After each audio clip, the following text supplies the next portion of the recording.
I like Dukes 101 because it gets to show the student athlete for who they are. Woo! Let go! Let go!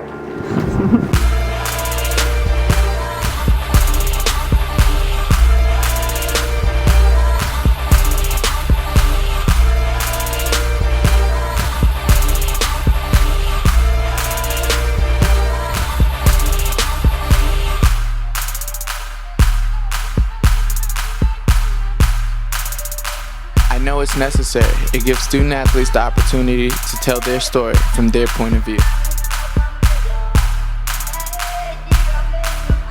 Hey Dukes fans, I'm Allie White and I'll be your host for this episode of Dukes One-on-One. I'm here with Dukes linebacker and dedicated humanitarian Zach Richert, and it'll be his first interview and mine as well, so this will definitely be fun. So stay tuned for another episode of Dukes One-on-One. So just for a brief introduction of your achievements here on the football team, you're a third down specialist. You played 36 of 37 possible games in your career. You're a 2-year special teams captain, 2-time nominee for the American Football Coaches Association Good Works team in 2011 and 2012. You were also named to the FCS Athletics Directors Association Academic All-Star team in 2011-2012 as well. And in this past season, you even returned an interception 67 yards in the season opener at Old Dominion. Now, you did some fantastic things for the team, and I also want to get to some things that you've done academic-wise and community service-wise as well. You completed your undergraduate degree in secondary education English with a 3.89 GPA. You're now pursuing your graduate degree in sports leadership.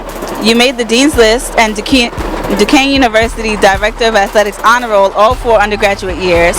You're a member of National Scholars Honor Society, Golden Key International Honor Society, and Phi Eta Sigma Honor Society. You're also a member of the Student Athlete Advisory Committee since a freshman and even served as an Athletic 10 representative. You've participated and volunteered for so many organizations: the Woodlands Foundation, Make-A-Wish Foundation, Walk for Autism, One World Running, and you even did a toy drive for Children's Hospital of Pittsburgh. And you just recently received the Student Athlete of the Year award at yesterday's Senior Athlete Banquet. So with all that being said, a question that I have, and I know certainly other people have as well, is what motivates you to go the extra mile? I guess in terms of, doing the best that I can, going an extra mile, I would have to go back to the way I was brought up. My parents, my childhood, they were always there to set an example of helping other people, whether that's somebody down the street or an organization that needs help. And as far as academics and athletics went, it never felt right to me to not give my best effort at something. So in school, I always wanted to get an A on the test. And if I didn't, I studied harder the next time to get an A. And, with football or other sports that I played when I was younger, I always wanted to be the best that I could be. Not necessarily wanted to be the best on the team or anything like that, just the best that I could be, and tried to push myself as far as I could. Nice. And is there any saying or motto that you live your life by? There's nothing specific, I guess. There's a couple maybe that I've used before. One, I like to wake up and just say, rise, shine, and give God glory. I think that just kind of helps me to put everything in perspective. And the other one is very similar, is wake up and win every day. No matter what you're doing, if you're playing a game or if you're going to class or just hanging out with your friends, you got to win the day. So that's kind of what I live by. Nice. So now we're reaching a special segment, part of the interview that Jay likes to call 5 and 5, but I'm going to switch things up and it's going to be this and that. So you're going to have 5 questions, this or that questions, and you have to choose them immediately after I ask them because, time constraints and all of that, right? Okay, so are you ready? Yeah. All right, so first question, summer or winter? Winter. Tea or coffee? Coffee. Pepsi or Coke? Coke. Comedy or horror? Horror. And Superman or Batman? Batman. Batman. Okay, so with that said, Superman, Batman, what is your greatest weakness or challenge that you've had to overcome or are trying to overcome? The thing that I'm trying to work on most right now is I have a tendency to overanalyze things, and sometimes I'm a perfectionist. So a lot of times that holds me back from just letting things be and kind of going with the flow. So I'm trying to do that a lot more.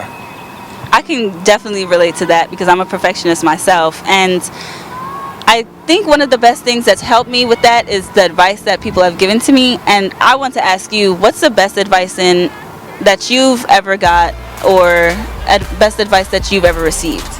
I think never give up is a pretty big one. You know, my dad always used to tell me that, my grandfather, my mom. You know, it's something where when the chips are down, when everything's, you know, going bad, your back's up against the wall, you know, whatever, you can't give up. And that's inspired me to do things that I never thought I could do. And, you know, when I see people who might need that, and I tell them, I know that, you know, that's maybe the best advice that I could give somebody. Nice. And I guess what's in store for Zach Richert now that you've completed your undergraduate degree already, and now you're in your graduate years now? So what's in store for you? I'm not sure right now, which is kind of scary and nerve-wracking, but the good thing is, you know, I have a few different options of things that I could do. I want to keep playing football, you know, and I'll know in a couple weeks if that's, you know, going to be here or maybe even overseas. But if I can't do that, you know, I might have options to coach, maybe even at Duquesne. Ultimately, I think I want to be a teacher and a coach, you know, high school teacher, a high school coach. And, you know, I like to be there for the kids. When I had the opportunity to teach last spring from student teaching and substitute teaching, I really enjoyed it, and it was the most rewarding experience. I see myself doing that in the long run, but for now I'm going to, you know, try to see where football could take me and just go from there. Okay, nice. And I guess, what advice would you give to student athletes, whether in football or any other sport? Like, what advice would you give them? Get involved around campus. You know, I got involved with SAC when I was a freshman. I didn't really know what it was all about. I was kind of nervous about being involved, going to the meetings, you know, a young kid. But it turned out that I made great relationships and made connections between people that, you know, I may never have gotten otherwise. You know, I went places I never thought I would go, like the NCAA Career and Sports Forum in Indianapolis, which was just really cool experience for me. So I guess get involved around campus and, you know, try to make light of things even when things don't seem so light, and be around your friends, enjoy your time that you have in college, and don't give up. That's some great advice. Thank you for interviewing with me, and that's another episode of Dukes One-on-One. Killed the last part. Did I do well? I mean, I thought so. You know, this was my first official interview, I guess, and same thing. It was really nerve-wracking being out here on A-Walk around all these people, you know, a lot of spectators, and I was hoping for a nice, cooler environment, but I think this worked out really well. I thought you did a great job, and you have a really bright future in this business. Thank you.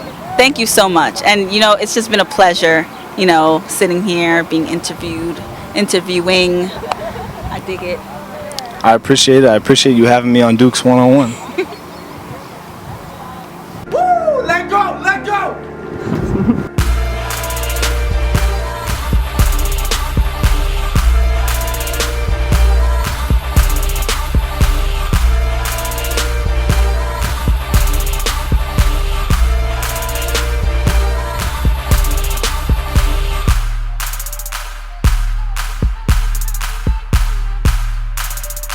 I know it's necessary. It gives student athletes the opportunity to tell their story from their point of view.